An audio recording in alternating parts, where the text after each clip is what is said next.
ദൈവ തിരുനാമത്തിന് മഹത്വമുണ്ടാവട്ടെ. Bible reading പ്രോഗ്രാമിൽ സംബന്ധിക്കുന്ന ഏവർക്കും കർത്തൃനാമത്തിൽ സ്നേഹവന്ദനം. പഞ്ചഗ്രന്ഥങ്ങളിലെ 2 പുസ്തകങ്ങൾ നമ്മൾ വായിച്ചു കഴിഞ്ഞു. ഉൽപ്പത്തി പുസ്തകവും പുറപ്പാട് പുസ്തകവും. ഇനി നമ്മൾ വായിക്കുവാൻ ആഗ്രഹിക്കുന്നത് അതിൽ 3-ാമത്തെ പുസ്തകമായ ലേവ്യ പുസ്തകമാണ്. 27 അധ്യായങ്ങളാണ് ഈ പുസ്തകത്തിൽ ഉള്ളത്. യാക്കോബിൻ്റെ 12 മക്കളിൽ ഒരാളായിരുന്നു ലേവി എന്ന് നമുക്കറിയാം. ആ ഗോത്രമാണ് പിന്നെ പുരോഹിത ഗോത്രമായി യഹോവയായ ദൈവം തിരഞ്ഞെടുത്തത്. മോശയും അഹ്റോനും ഒക്കെ ആ ഗോത്രത്തിൽപ്പെട്ട ആളുകളാണല്ലോ. ഈ പുസ്തകത്തിൻ്റെ ഉള്ളടക്കം വിശുദ്ധിയാണ്. നിങ്ങൾ പരിശുദ്ധരായിരിക്കുവിൻ, നിങ്ങളുടെ ദൈവമായ കർത്താവായ ഞാൻ പരിശുദ്ധനായിരിക്കുന്നത് പോലെ എന്ന ആ ഒരു പ്രഖ്യാപനം പല പ്രാവശ്യം ഈ പുസ്തകത്തിൽ നമുക്ക് കാണാൻ പറ്റും. ദൈവത്തിൻ്റെ വിശുദ്ധി പോലെ മനുഷ്യരും വിശുദ്ധരായിരിക്കുവാനുള്ള യഹോവയുടെ വലിയ ആഗ്രഹം, അതിനുള്ള ക്രമീകരണമാണ് ഈ പുസ്തകത്തിൽ പറയുന്നത്. ആ വിശുദ്ധിയിലേക്കൊരു മനുഷ്യനെ നയിക്കുന്നത് ബലികളും യാഗങ്ങളും ആരാധനാ രീതികളുമാണ്. എന്നാൽ നമുക്കറിയാം, പുതിയ നിയമത്തിൽ നമ്മുടെ കർത്താവ് ആവശ്യപ്പെട്ട വിശുദ്ധി ഹൃദയത്തിൻ്റേതാണ്. ഹൃദയവിശുദ്ധിയുള്ളവർ ഭാഗ്യവാന്മാർ, അവർ ദൈവത്തെ കാണും എന്നാണ് നമ്മുടെ കർത്താവ് തൻ്റെ മഹത്തായ ഗിരിപ്രഭാഷണം, മത്തായിയുടെ സുവിശേഷം 5-ാം അധ്യായത്തിൽ നമ്മളത് വായിക്കുന്നുണ്ടല്ലോ. ഈ ഗ്രന്ഥം ബാഹ്യമായ വിശുദ്ധിക്കാണ് പ്രാധാന്യം നൽകുന്നത്. രോഗം, അംഗവൈകല്യം, ശാരീരിക മാലിന്യം എന്നിവയെല്ലാം മനുഷ്യനെ അശുദ്ധനാക്കുന്നുവെന്ന ഒരു വലിയ ഒരു ചിന്തയാണ് ഇതിലൂടെ നമുക്ക് ലഭിക്കുന്നത്. ഇത് ഇങ്ങനെയുള്ള നിയമം കൊടുക്കുന്ന പശ്ചാത്തലം നമ്മൾ മനസ്സിലാക്കണം. മനുഷ്യർ ഒരുമിച്ച് കൂടാരങ്ങളിൽ ഒരുമിച്ച് പാർക്കുന്ന ഒരു സാഹചര്യവുമായി ബന്ധപ്പെട്ടാണ് ഈ നിയമങ്ങൾ അവർക്ക് കൊടുക്കുന്നത്. മാരകമായ രോഗം അതിൽ ആർക്കെങ്കിലും ഒരാൾക്ക് ബാധിച്ചാൽ ഇത് മറ്റുള്ളവരിലേക്കും വളരെ വേഗം അത് വ്യാപിക്കുകയും ഇസ്രായേൽ ജനം മുഴുവൻ നശിച്ചു പോകുവാനത് കാരണമായിട്ട് തീരുകയും ചെയ്യും. ആ ഒരു പശ്ചാത്തലത്തിലാണ് ഇങ്ങനെയുള്ള ശാരീരികമായ വിശുദ്ധിയെ കൂടുതൽ ആവശ്യപ്പെടുന്നത്. നമ്മുടെ നാട്ടിൽ നമുക്കറിയാം, കഴിഞ്ഞ കോവിഡ് കാലഘട്ടങ്ങളിൽ ശാരീരിക വിശുദ്ധി ഗവൺമെൻറ് വളരെ നിർബന്ധമായി പാലിക്കുവാൻ നമ്മളോട് ആവശ്യപ്പെട്ടു. ആളുകൾ തമ്മിലുള്ള അകൽച്ച, മാസ്കൊക്കെ ധരിച്ച് നമ്മൾ യാത്ര ചെയ്യുകയും നമ്മൾ സംസാരിക്കുകയും ചെയ്ത സാഹചര്യം നമ്മൾ ഓർക്കുക. അപ്രകാരം അവരവിടെ കൂടാരങ്ങളിൽ ഒരുമിച്ചാണ് താമസിക്കുന്നത്. അപ്പം അതുകൊണ്ട് ഈ രോഗം വ്യാപകമാകാൻ ഏറെ സാധ്യതയുണ്ട്. ആ ഒരു പശ്ചാത്തലം കൂടി കണക്കിലെടുത്തുകൊണ്ടാണ് ഇത് പറയുന്നത് എന്ന് നമ്മൾ മനസ്സിലാക്കണം. ആരോഗ്യം ദൈവത്തിൻ്റെ ദാനമാണ്. അത് വിശുദ്ധമായ ആരോഗ്യത്തെ, ശരീരത്തെ ആരോഗ്യമായും വിശുദ്ധമായും കാത്തു സൂക്ഷിക്കുവാനുള്ള ഉത്തരവാദിത്വം നമുക്കുണ്ട് എന്ന കാര്യം കൂടി നമ്മൾ ഓർത്തിരിക്കേണ്ടതാണ്. അതുപോലെ തന്നെ യാഗാനുഷ്ഠാനങ്ങളിൽ വരുന്നതായ വീഴ്ചകൾ അത് കുറ്റകരമാണെന്നാണ് ഇതിൽ പറയുന്നത്. പ്രധാനമായി ഈ വിശുദ്ധിക്ക് 5 യാഗങ്ങളാണ്. ബാഹ്യ ആന്തരിക വിശുദ്ധിയുമായി ബന്ധപ്പെട്ട 5 യാഗങ്ങളാണ് ഈ ലേവ്യ പുസ്തകം 1 മുതൽ 7 വരെയുള്ള അധ്യായങ്ങൾ നമ്മൾ കാണുന്നത്. അതിൽ പാപയാഗം, അകൃത്യയാഗം, ഹോമയാഗം, ഭോജനയാഗം, സമാധാനയാഗം. അതിൽ നിർബന്ധമായി നടത്തേണ്ട 2 യാഗങ്ങളാണുള്ളത്. പാപയാഗവും അകൃത്യയാഗവുമാണ്. ബാക്കി ഐച്ഛികമാണ്. അവർക്ക് ആവശ്യമുണ്ടെങ്കിൽ അത് ചെയ്താൽ മതിയായിരുന്നു. ഈ 5 യാഗങ്ങളെക്കുറിച്ചാണ് 1 മുതൽ 7 വരെയുള്ള അധ്യായങ്ങൾ നമുക്ക് കാണാനായിട്ട് സാധിക്കുന്നത്. നമ്മൾ മനസ്സിലാക്കണം, വിശുദ്ധി എന്ന് പറയുന്നത് ദൈവത്തിൻ്റെ ഒരു വലിയ സ്വഭാവമാണ്. നമ്മിൽ വസിക്കുന്ന ദൈവാത്മാവ് ആണ് നമ്മളെ പരിശുദ്ധമാക്കി തീർക്കുന്നത്. ദൈവത്തിൻ്റെ ആത്മാവ് വിശുദ്ധമാണ്. ആ ആത്മാവിനെ അശുദ്ധമാക്കുന്ന രീതിയിലുള്ള ചിന്തകളോ പ്രവൃത്തികളോ ഒന്നും നമ്മിലുണ്ടാകാൻ പാടില്ല. യെശയ്യാ പ്രവചനം 6-ാം അധ്യായം നമ്മൾ വായിച്ചിട്ടുള്ളവരാണ്.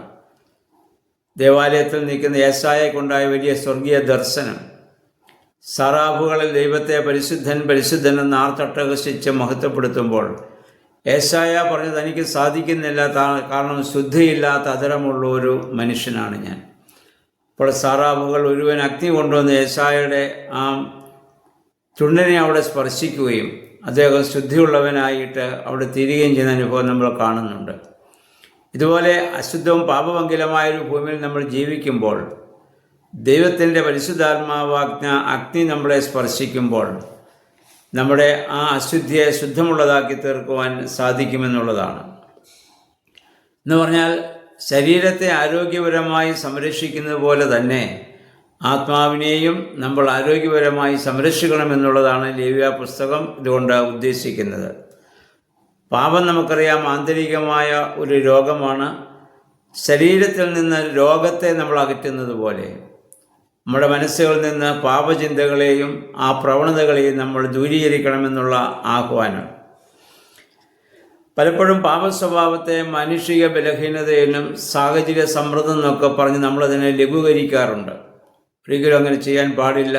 ആ സാഹചര്യ സമ്മർദ്ദങ്ങളെയൊക്കെ അതിജീവിക്കാനുള്ള ശക്തി നമ്മിൽ വസിക്കുന്ന പരിശുദ്ധാത്മാവ് നമുക്ക് നൽകും. ആ ആത്മാവിന് വിധേയമായി നമ്മൾ ജീവിക്കണമെന്ന് മാത്രം. ഈ പുസ്തകത്തിൽ പറയുന്നതായ ഈ രോഗങ്ങളും എല്ലാം പുതിയ നിയമത്തിൽ വരുമ്പോൾ അത് ആ പാപ സ്വഭാവത്തിൻ്റെ നിഴലായിട്ടാണ് നമ്മളത് കാണേണ്ടത്. ഇവിടെ പറയുന്നു, കുഷ്ഠരോഗമോ ത്വക്ക് രോഗമോ ഉള്ളവൻ, ഈ ലേവ്യപുസ്തകം നമ്മൾ ഇനി വായിക്കും, അവൻ സമൂഹത്തിൽ നിന്ന് പുറത്തു പോകണം. അവന് രോഗം ഭേദമായി എന്ന് പുരോഹിതൻ്റെ സാക്ഷ്യപത്രം ലഭിച്ചെങ്കിൽ മാത്രമേ പിന്നെ പ്രവേശിക്കാൻ സാധിക്കുകയുള്ളൂ. പുതിയ നിയമത്തിൽ നമ്മൾ ചിന്തിക്കുമ്പോൾ പാപസ്വഭാവമുള്ള നമ്മൾ മറ്റു മനുഷ്യരോട് ചേർന്ന് വസിക്കുമ്പോൾ നമ്മിലെ പാപസ്വഭാവം അവരിലേക്കും വ്യാപിക്കാൻ സാധ്യതയാണ്. അപ്പം അതുകൊണ്ട് നമ്മൾ സമൂഹത്തിൽ നിന്ന് പുറത്തു പോകണമെന്ന് പറഞ്ഞാൽ അവിടെ നിന്ന് നമ്മൾ മാറി നിൽക്കണം. പാപസ്വഭാവം ഉണ്ടെങ്കിൽ അതിനെ ശുദ്ധീകരിച്ച ശേഷം വീണ്ടും നമുക്ക് ആ സമൂഹത്തിലേക്ക് പ്രവേശിക്കുവാൻ സാധിക്കുന്നു എന്നുള്ളതാണ്.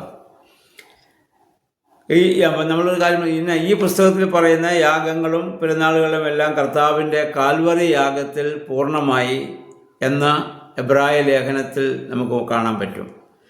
ഇത് ഇവിടെ യാഗങ്ങളെക്കുറിച്ചും പെരുന്നാളുകളെക്കുറിച്ചുമാണ്. അപ്പോൾ അതെല്ലാം പഴയ നിയമ യാഗങ്ങളും അതിൻ്റെ കർമ്മങ്ങളൊക്കെ കർത്താവിൻ്റെ കാൽവറി യാഗത്തോടുകൂടി അവിടെ സമാപിക്കുകയാണ് ചെയ്തത്. ഈ പുസ്തകത്തിൽ പറയുന്ന 7 യാഗങ്ങൾ, അതിൻ്റെ വിധികളുമെല്ലാം നമ്മുടെ കർത്താവിൻ്റെ തികവുള്ളതായ ജീവിതത്തെയും അവിടുത്തെ മരണത്തെയുമാണ് അത് സൂചിപ്പിക്കുന്നത്.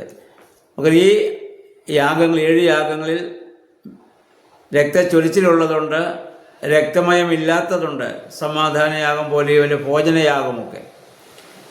അതിനൊന്നും രക്തച്ചൊരിച്ചിലില്ല. ഇത് യേശു ക്രിസ്തുവിൻ്റെ വിശുദ്ധമായ ജീവിതവും അല്ലെങ്കിൽ നമ്മുടെ കർത്താവിൻ്റെ ആ രക്തച്ചൊരിച്ചിൽ ഉള്ള യാഗം, കർത്താവിൻ്റെ കാൽവറി യാഗത്തെ കാണിക്കുമ്പോൾ രക്തരഹിതമായ ബലികൾ കർത്താവിൻ്റെ ശാന്തമായ ജീവിതത്തെയും പാപരഹിതമായ ജീവിതത്തെയുമാണ് സൂചിപ്പിക്കുന്നത്. അനേക പ്രലോഭനങ്ങളിലൂടെ കർത്താവ് പോകേണ്ടി വന്നു എന്ന് നമുക്കറിയാം. അവിടെയൊക്കെ ദൈവവുമായുള്ള, തൻ്റെ പിതാവുമായുള്ള ബന്ധത്തിൽ അതിനെയൊക്കെ കർത്താവ് പ്രാർത്ഥനാപൂർവ്വം അതിജീവിക്കുന്നത് നമ്മൾ കണ്ടിട്ടുള്ളതാണല്ലോ. ഇനി ആമുഖമായി ഇത് പറഞ്ഞ് നമ്മൾ 1-ാം അധ്യായത്തിലേക്ക് പ്രവേശിക്കുകയാണ്. 1-ാം അധ്യായത്തിൽ ഹോമയാഗത്തെക്കുറിച്ചാണ്, അഥവാ ദഹനബലിയെക്കുറിച്ചാണ് നമ്മളിവിടെ വായിക്കുന്നത്. അത് അർപ്പിക്കേണ്ട മനുഷ്യൻ അവനവൻ്റെ സാമ്പത്തിക സ്ഥിതി അനുസരിച്ച് കാലികളിൽ നിന്നോ ആടുമാടുകളിൽ നിന്നോ പക്ഷികളിൽ നിന്നോ അവർക്ക് അർപ്പിക്കാം. അവനവൻ്റെ സാമ്പത്തിക സ്ഥിതി അനുസരിച്ച് മാത്രം കൊണ്ടുവന്നാൽ മതി. പക്ഷെ ഒരു വ്യവസ്ഥയുള്ളത്, കൊണ്ടുവരുന്ന അത് എന്തായിരുന്നാലും കാലികളിലൊന്നായാലും ആടുകളിലൊന്നായാലും പക്ഷികളാണേലും അത് ഊനമില്ലാത്തതാകണം, എന്ന് പറഞ്ഞാൽ കുറവ് ഇല്ലാത്തതാകണം. അപ്പം ദൈവസന്നിധിയിൽ ദൈവം നമ്മുടെ പൂർണ്ണമായ സമർപ്പണമാണ് ദൈവം എപ്പോഴും നമ്മിൽ നിന്ന് പ്രതീക്ഷിക്കുന്നത്, ഭാഗികമായിട്ടുള്ളതല്ല എന്നാണ് അതിൽ നിന്ന് നമ്മൾ മനസ്സിലാക്കേണ്ടത്. അപ്പോൾ യാഗമർപ്പിക്കുന്നവൻ ചെയ്യേണ്ട കാര്യം പറയുന്നതുകൊണ്ട് അവൻ ആ യാഗമൃഗത്തിന്മേൽ തൻ്റെ കൈ ആവശ്യിപ്പിച്ച് തൻ്റെ പാപത്തെ മുഴുവൻ അതിലേക്ക് ആവശ്യിപ്പിക്കുകയും ആ മൃഗത്തെ യാഗമായി അർപ്പിക്കുമ്പോൾ അവന് പാപപരിഹാരം ലഭിക്കുകയും ചെയ്യുന്നതായ ഒരു രീതി അത് നമുക്കറിയാം, പുതിയ നിയമത്തിൽ യഥാർത്ഥ പാപമോചനത്തിൻ്റെ നിഴലായി പഴയ നിയമത്തിൽ അവിടെ സംഭവിക്കുകയാണ്. ഈ നമ്മുടെ കർത്താവ് ഈ തൻ്റെ ഐഹിക ജീവിതത്തിലും അല്ലെ കാൽവറിയിലെ യാഗത്തിലും തൻ്റെ പിതാവിന് തന്നെ പൂർണ്ണമായി സമർപ്പിച്ചതാണ് ഈ ദഹനബലിയിലെ ഹോമയാഗം ഇവിടെ സൂചിപ്പിക്കുന്നത്. അവന് യാതൊരു കുറവുമില്ലാത്ത, ഊനമില്ലാത്ത കുഞ്ഞാട്. അതുകൊണ്ട് യേശുവിനെ കണ്ടപ്പോൾ സ്നാപകയോഹന്നാൻ പറഞ്ഞ ലോകത്തിൻ്റെ പാപത്തെ വഹിക്കുന്ന ദൈവത്തിൻ്റെ കുഞ്ഞാട്, ഊനമില്ലാത്ത കുഞ്ഞാട് എന്ന് പറയാനുള്ള കാരണം അതാണ്. അതുകൊണ്ട് പൗലോസ്ലീഹായി നമ്മളോട് ആവശ്യപ്പെടുന്നുണ്ട്, റോമർ 12:1 നിങ്ങളുടെ ശരീരങ്ങളെ ജീവനും വിശുദ്ധിയുമുള്ള യാഗമായി ദൈവത്തിന് സമർപ്പിക്കുവിൻ. നിങ്ങളുടെ ശരീരങ്ങളെ ജീവനും വിശുദ്ധിയുമുള്ള യാഗമായി ദൈവത്തിന് സമർപ്പിക്കുവിൻ എന്ന്.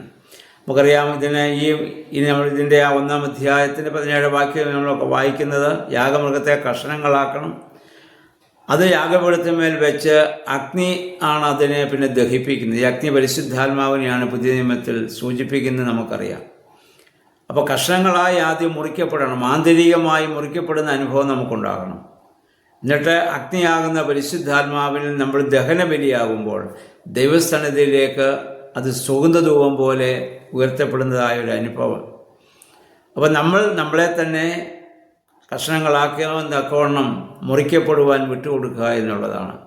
അപ്പോൾ അതുകൊണ്ട് ഈ യാഗത്തെക്കുറിച്ചൊക്കെ നമ്മൾ ചിന്തിക്കുമ്പോൾ അതിനെ നമ്മുടെ ജീവിതവുമായി ബന്ധപ്പെടുത്തി ചിന്തിക്കുവാനും, പൗലോസ്ലീഹ പറഞ്ഞതുപോലെ ജീവനും വിശുദ്ധിയുമുള്ള യാഗമായി നമ്മെ തന്നെ ദൈവത്തിന് സമർപ്പിക്കുവാനും നമുക്കിടയാകട്ടെ. എല്ലാവരും 1-ാം അധ്യായം, ലേവ്യപുസ്തകം 1-ാം അധ്യായം വായിക്കുക. ദൈവനാമം മാത്രം മഹത്വപ്പെടുവാൻ ഇടയാവട്ടെ.